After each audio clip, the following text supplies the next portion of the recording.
Welcome to the crossover analysis brought to you by Stamm Power Skating, where we're going to be taking a detailed look at the forward crossovers and showing you all the techniques involved. Now, the first thing to point out are the edges. You've got two edges, an inside edge and an outside edge. And the important thing about getting strong edges is you want to make sure your edges are at a 45-degree angle with the ice. So if we look at the pushing leg right here, you can see that the leg, and especially the ankle, is at about a 45-degree angle with the ice. That's going to give you nice strong edges. The second thing I'd like to point out are the pushes. Right here we've shown you the first push. Let's give you a moving demonstration. You've got two pushes. The first one is the stride push, and this push gets its name from the forward stride. If we look at this, that push is the exact same push done as the forward stride. You want to keep in mind that your leg is locked all the way from the hip to the toe, and the reason that we have a kink in the line here is because you're locking your entire leg and especially locking your ankle and your toe, and you're flicking that toe to the outside. That gives you the toe flick. If we get rid of the picture here, or the lines, you can see how that toe is flicked to the outside.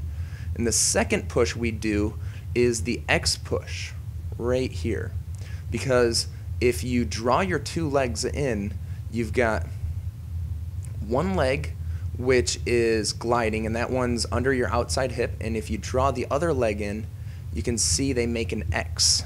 And the X push is a little bit harder than the stride push because it's not practiced as often. The key here is, again, you want to have your leg locked, all your muscles flexed, your knees locked, your toe is flicked and pointed to the outside. You can see right here, it's a little bit better drawn. You can see the toe is aimed to the outside. Now that's really tricky to get. What you have to do is you have to flick your toe, the outside edge of your toe, in that direction.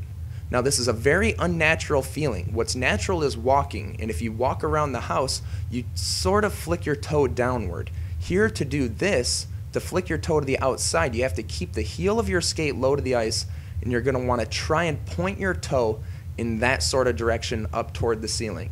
Now it's going to feel very awkward, but that probably means you're doing it right, just because this is such an unnatural movement.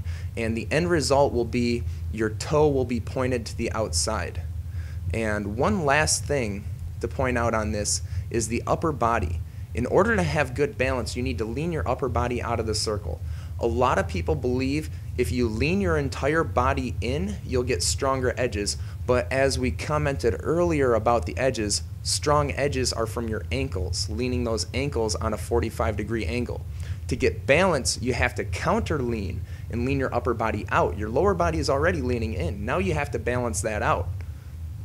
And the way to do this is by keeping your shoulders level to the ice. You want to lift your inside shoulder up and pull your outside shoulder down, and try and lift your inside shoulder up, leaning your upper body out. If anything, your shoulders should be level. If you do a very good job of it, your inside shoulder will actually be slightly higher than your outside shoulder.